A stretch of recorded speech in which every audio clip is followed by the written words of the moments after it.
마태복음 2장 1절에서 12절 말씀, 우리 찾으신 줄 알고 함께 합독하도록 합니다. 헤롯 왕 때에 예수께서 유다 베들레헴에서 나심에 동방으로부터 박사들이 예루살렘에 이르러 말하되 유대인의 왕으로 나시니가 어디 계시냐? 우리가 동방에서 그의 별을 보고 그에게 경배하러 왔노라 하니 헤롯 왕과 온 예루살렘이 듣고 소동한지라. 왕이 모든 대제사장과 백성의 서기관들을 모아 그리스도가 어디서 났겠느냐 물으니 이르되 유다 베들레헴이오니 이는 선지자로 이렇게 기록된 바 또 유대 땅 베들레헴아 너는 유대 고을 중에서 가장 작지 아니하도다. 내게서 한 다스리는 자가 나와서 내 백성 이스라엘의 목자가 되리라 하였음이니이다.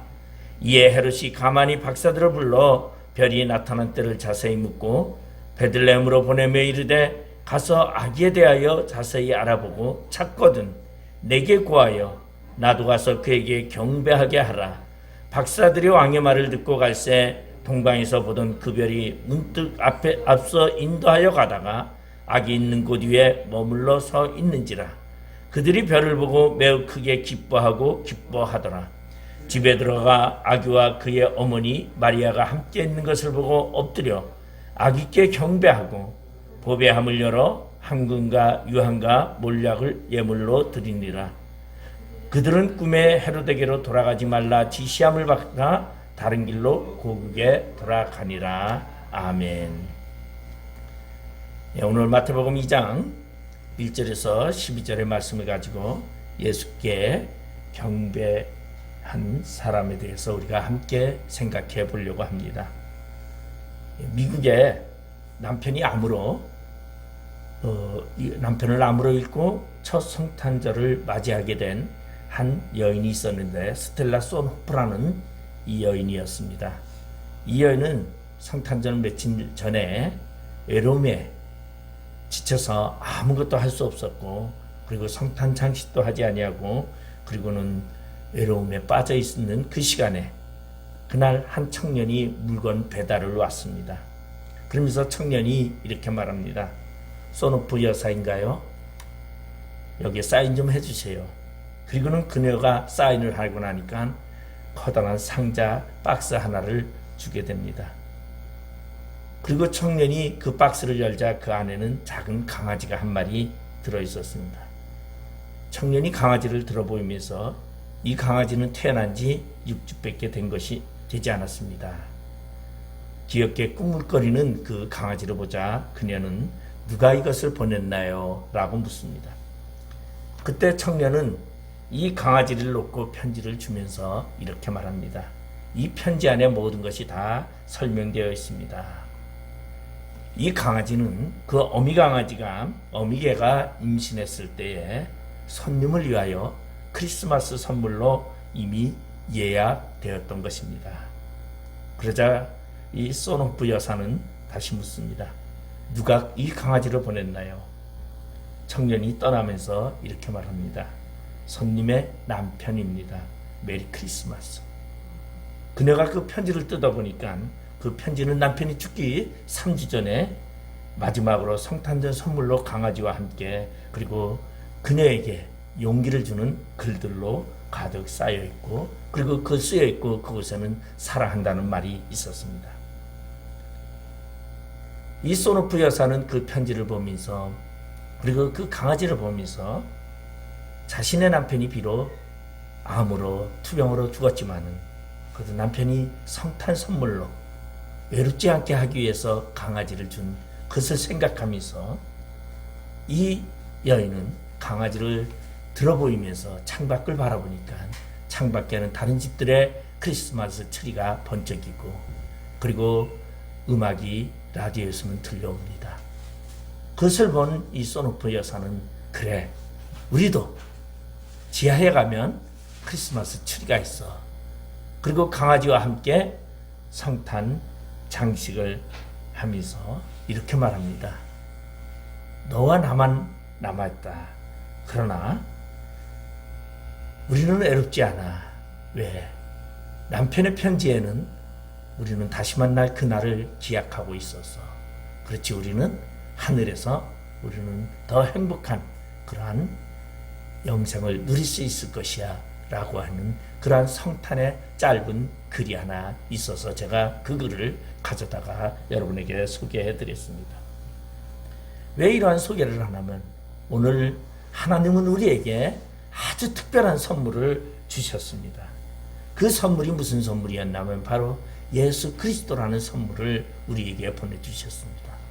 이 예수 그리스도는 우리에게 보내주셨는데 그 예수 그리스도를 아무나 아는 것이 아니더라는 것이죠. 그리고 그 예수 그리스도를 아무나 경배하는 것이 아니다라는 것입니다. 성탄절이 되면은 성탄 축하 예배를 드리는 사람들이 있습니다. 그런데 사실은 이 말 자체가 잘못된 말입니다. 왜냐하면 성탄절은 예수님이 탄생을 축하하는 날이 아니고 만왕의 왕으로 오신 주님을 경배하는 날입니다.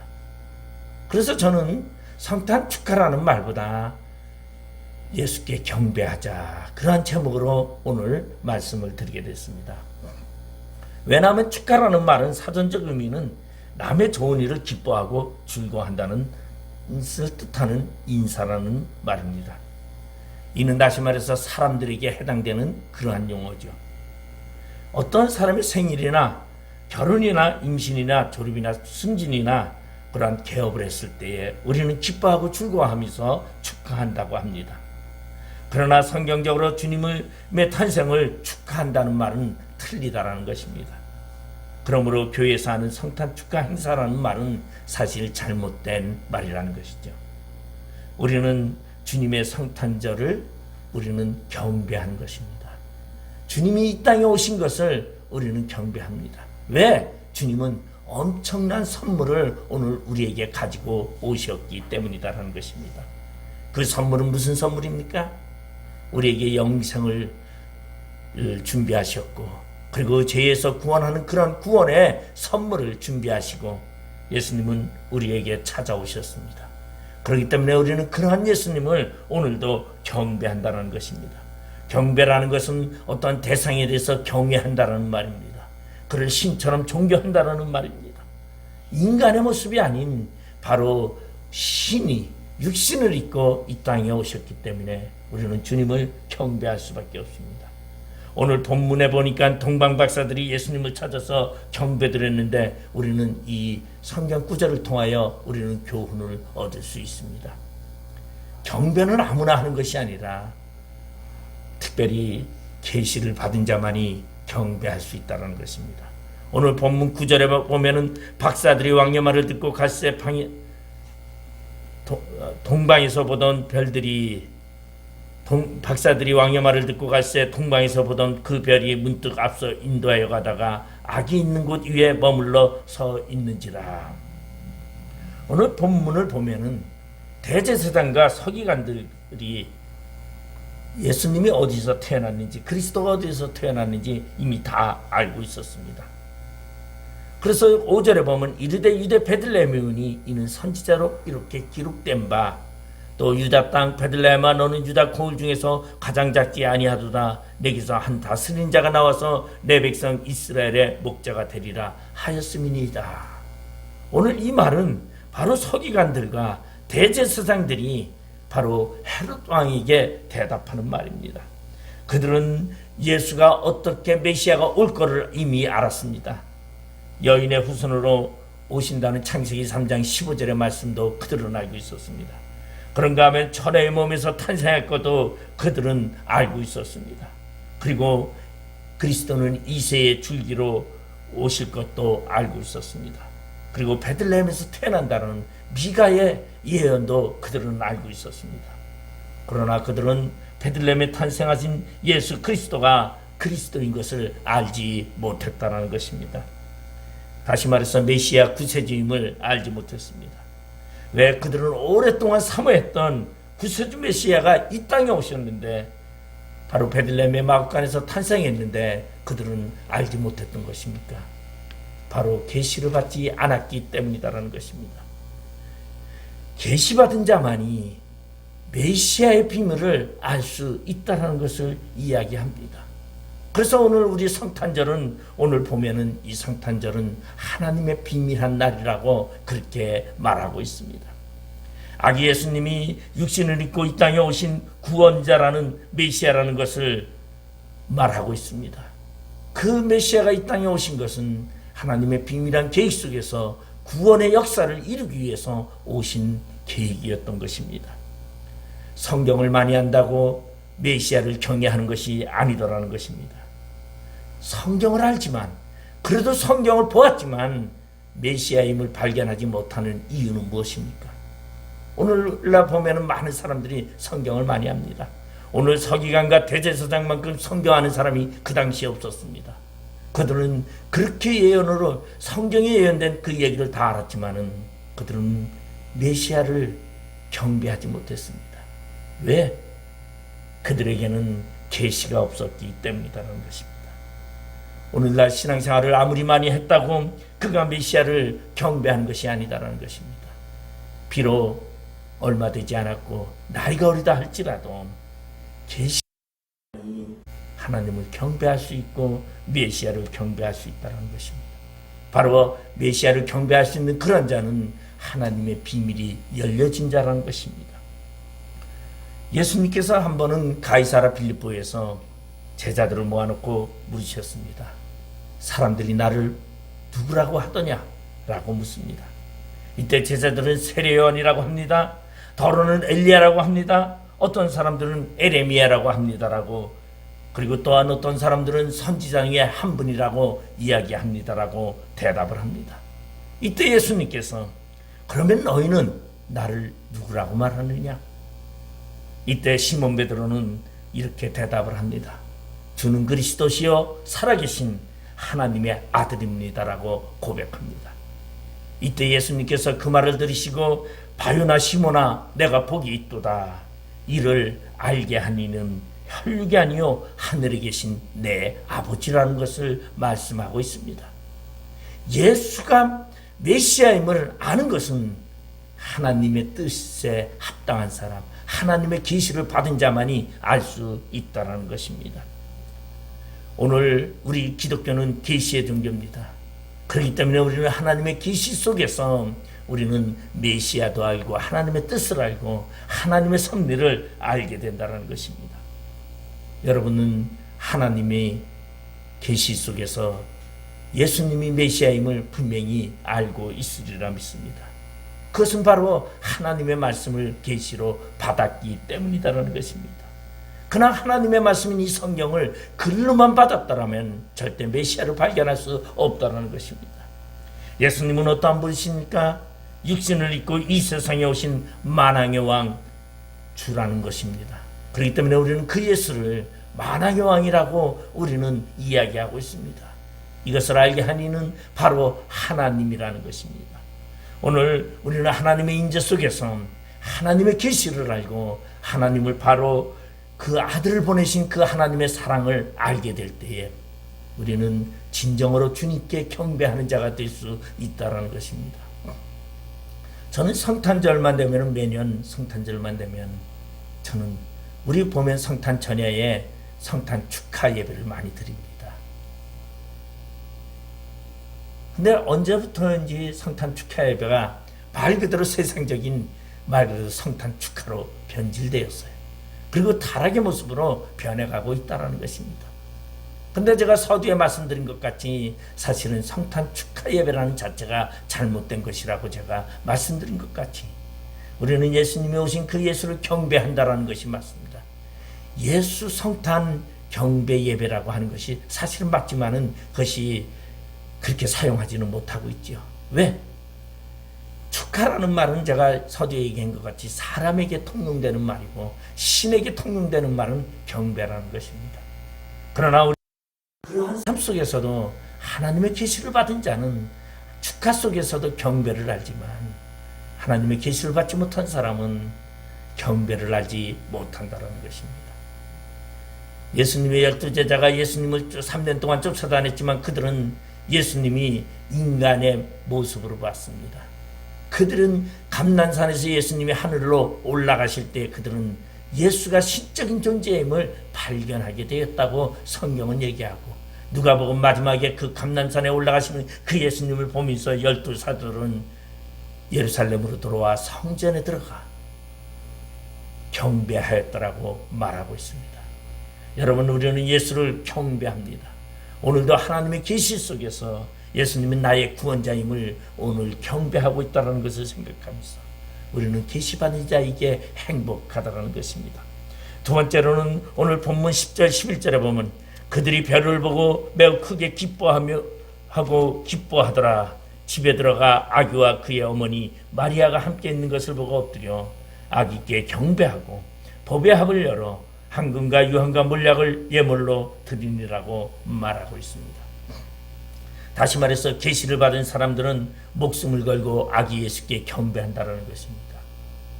오늘 이 동방 박사들은 말 그대로 페르시아에서 그들은 별을 바라보며 하나님의 말씀에 계신 그 예언을 믿고 그들은 하늘을 쳐다보는 그러한 자들이었습니다.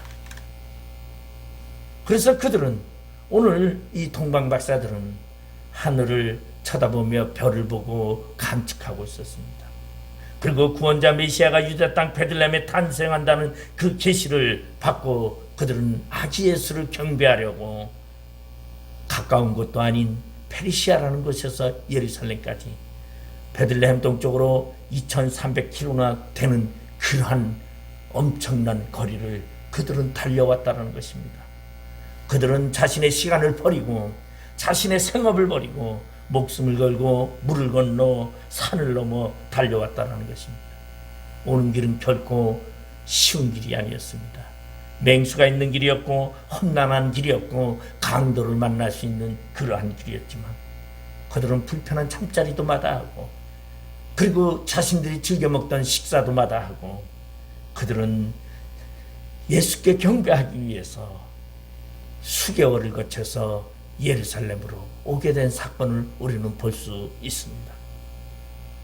그들이 마침내 막 베들레헴에 도착하여서 그들이 예수를 만나려고 그들은 했지만 그들을 인도하던 별은 예루살렘이 가까이 와서 더는 비치지 않았기 때문에 그들은 헤롯 왕궁으로 찾아갈 수밖에 없었습니다. 왜? 메시아는 왕으로 오셨기 때문에 왕궁의 한 아이로 생각했던 이 동방 박사는 헤롯에게 찾아가서 아이가 태어난 것을 이야기하게 됩니다. 그때 헤롯은 그러한 이야기를 하죠. 나도 경배할 테니 당신들 경배하도록 나에게 알려주십시오. 그들은 빈 소식도 듣지 못하고 나왔을 때에 별이 다시 나타나 그들을 인도했던 별이 다시 나타나 한 집에 머무르게 되는 것을 보게 됩니다. 그리고 그들은 그 집에 들어가 아기께 경배하였더라고 말하고 있습니다. 황금과 유황과 몰약을 예물로 드렸습니다. 우리가 알고 있듯이 이 동방 박사들은 아기가 태어난 날 베들레헴의 마구간에서 경배드린 것이 아니었습니다. 그들은 예수님이 태어난 지 수개월이 지나서 아기 예수님을 만나게 됐고 경배했습니다. 왜 수개월이 걸렸습니까? 바로 그들은 엄청난 거리를 달려왔기 때문이라는 것입니다. 오늘 우리는 그러한 이 동방 박사들과 같은 그러한 경배하고자 하는 마음이 우리 안에 있는가 우리 자신을 돌아봐야 합니다. 하나님의 계시를 받은 자는 갈급한 마음이 그 마음 속에 있습니다.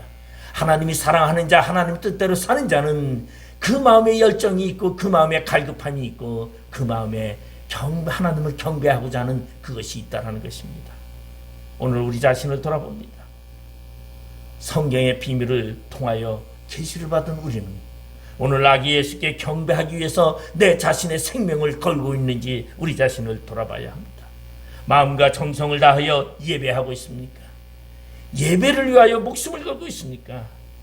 계시가 없는 사람이라면 아마 그러지 못할 것입니다. 그러나 분명히 계시를 받은 자는 목숨을 걸고 예배를 지키며 하나님을 경배할 것입니다. 과거에 우리나라 초대교회의 이야기를 우리는 종종 듣습니다.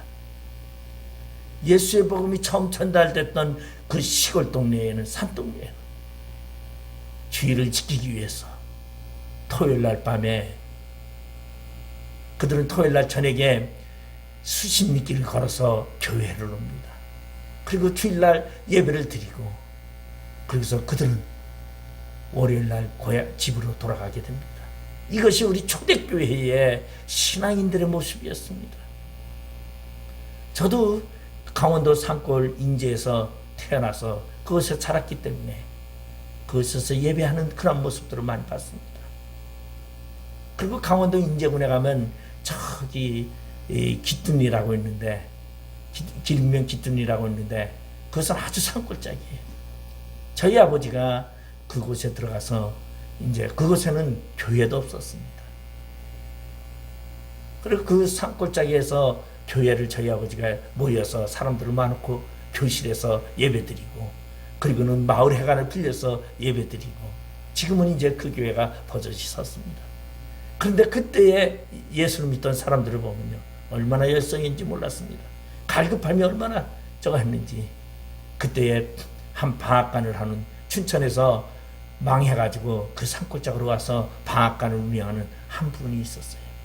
근데 그 집의 딸이 바로 저희 아버지 이 반 아이였는데, 그 딸이 예수를 믿고 그 어머니를 믿게 하고 아버지를 믿게 해서 그 집에서 그 방앗간의 한 터를 내줬습니다. 그래서 어느 날 교회가 섰어요. 근데 이 엄씨인데, 이 엄검사님은 지금 어디 사냐면 인천 여기 부평에 삽니다. 그 제가 몇 번 만났지요. 근데 그때 이야기를 합니다. 그만큼 열정. 그럼 왜 열정이, 그러한 갈급함이 있을까요? 하나님의 계시를 분명히 받았기 때문이라는 것이. 여러분, 우리도 오늘 하나님의 예언을 분명히 받았습니다. 하나님이 나를 사랑하고 나를 위하고 하나님이 나의 주인임을 우리는 분명히 알고 있습니다. 그렇기 때문에 우리는 그러한 성탄의 비밀을 아는 우리들은 열정을 가질 수밖에 없고 갈급함으로 주님께 예배할 수밖에 없다는 것입니다. 그런 예배라면은 우리가 어떠한 예배 시간에 잠을 잘 수 있겠고 설교 시간에 좋을 수 있겠습니까? 은혜 받기 위해서 수십 리를 걸어오던 옛날에 우리의 신앙의 선주들의 그 모습을 받아서 우리도 정성을 다하여 주님을 경배해야 합니다.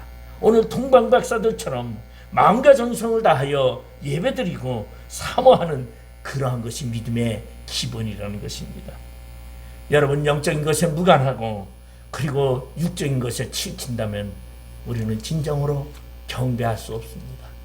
아마 세상 사람들과 똑같이 예수님의 탄생을 축하로 즐거움을 나누겠지요.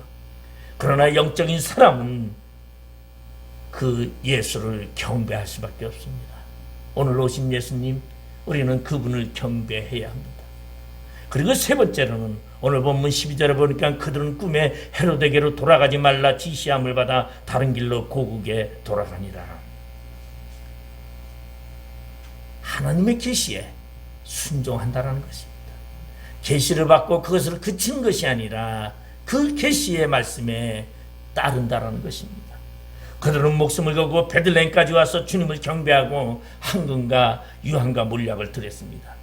그리고 이제 자기 집으로 돌아가기 위해서 수천 킬로나 되는 그 자기 집을 돌아가기 위해서 발걸음을 옮기려고 합니다. 그때 꿈을 통해서 한 지시를 받게 됩니다.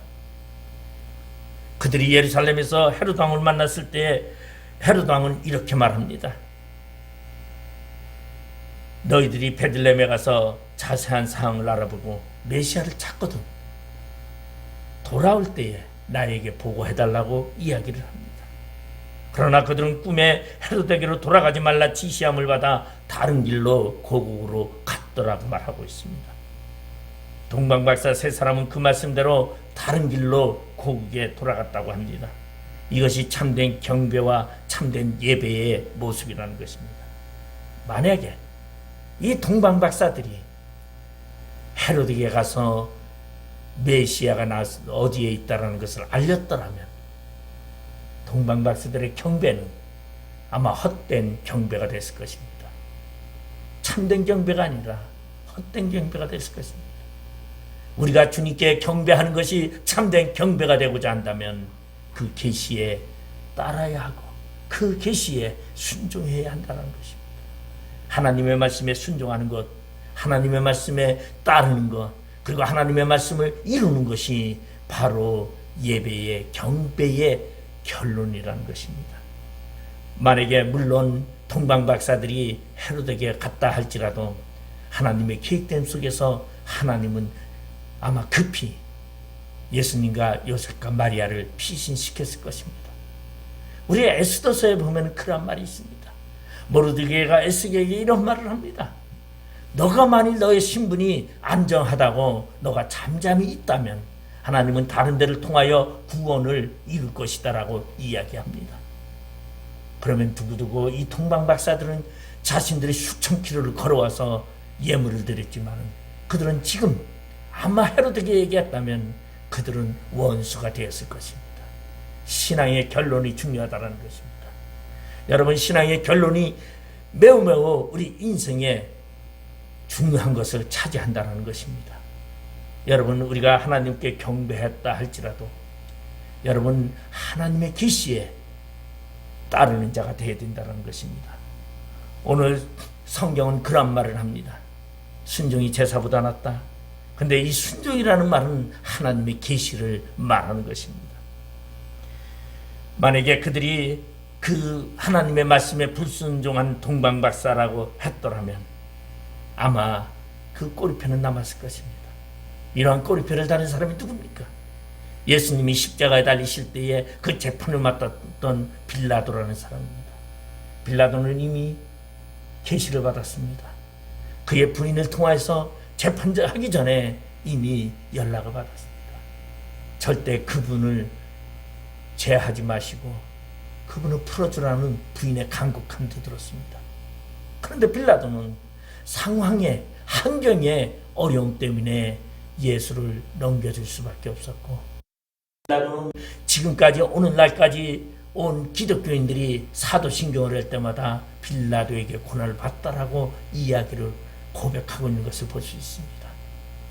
우리의 신앙은 바로 계시에 따르는 신앙이 되어야 된다는 것입니다. 오늘 마리아도 성령으로 아기 예수를 잉태했을 때에 정혼한 요셉은 그 소식을 듣고 실망합니다. 좌절합니다. 그래서 조용히 파혼하고자 계획하고 생각하고 있었을 때에 어느 날 천사가 나타나서 그 요셉에게 말합니다. 요셉아, 내 아내 데려오기를 염려하지 말아라. 성령으로 잉태되어서 아기를 가졌으니 그 아기는 이름은 예수라 하라 라고 이야기합니다. 아마 이 예수라는 말을 최초에 들려준 사람은 누굽니까? 천사가 사람들에게 들려준 말은 바로 요셉이었습니다. 마리아도 아니었습니다. 마리아는 임신되었지만 그 아이의 이름은 누구에게 알려줬냐면 천사가 요셉에게 알려줬다고 누가복음에 그렇게 소개하고 있습니다. 그 계시를 받은 이 요셉은 마리아를 데려오기를 무서워하지 아니하고 마리아를 데려와 예수를 이 땅에 낳을 수 있게끔 했던 놀라운 하나님의 말씀에 순종한 결과를 볼 수 있습니다. 오늘 이 하나님의 계시에 순종했던 이 요셉은 육적으로 예수의 아버지가 될 수 있었습니다. 오늘 우리의 삶 속에 우리는 하나님의 말씀을 우리는 따르며 그 말에 순종해야 합니다. 그리고 혹시 하나님이 주시는 꿈이라면 그 꿈에 우리는 순종해야 합니다. 물론 꿈에는 여러 가지 꿈이 있습니다. 우리는 뭐 이렇게 말하죠. 영몽이 있다리고 악몽이 있다리고 그리고 상몽이 있다 그럽니다.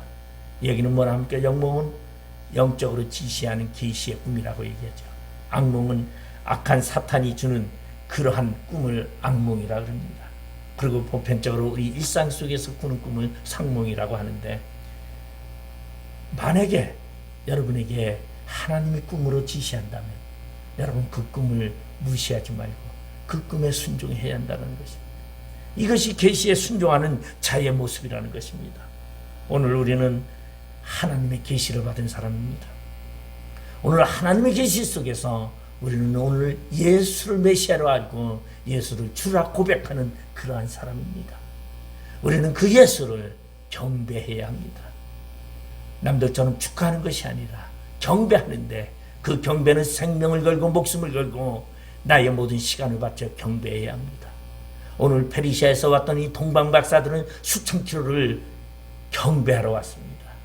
오늘 우리 예수께 경배하면서, 그리고 하나님이 주신 그 계시에 따르는 자 되어 진정한 하나님의 거룩한 백성이 되기를 주님의 이름으로 축원드리겠습니다.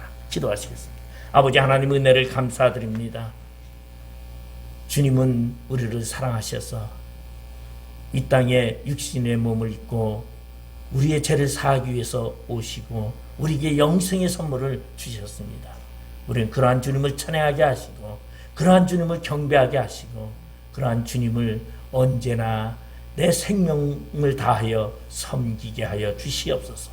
예수님의 이름으로 기도드리옵나이다. 아멘.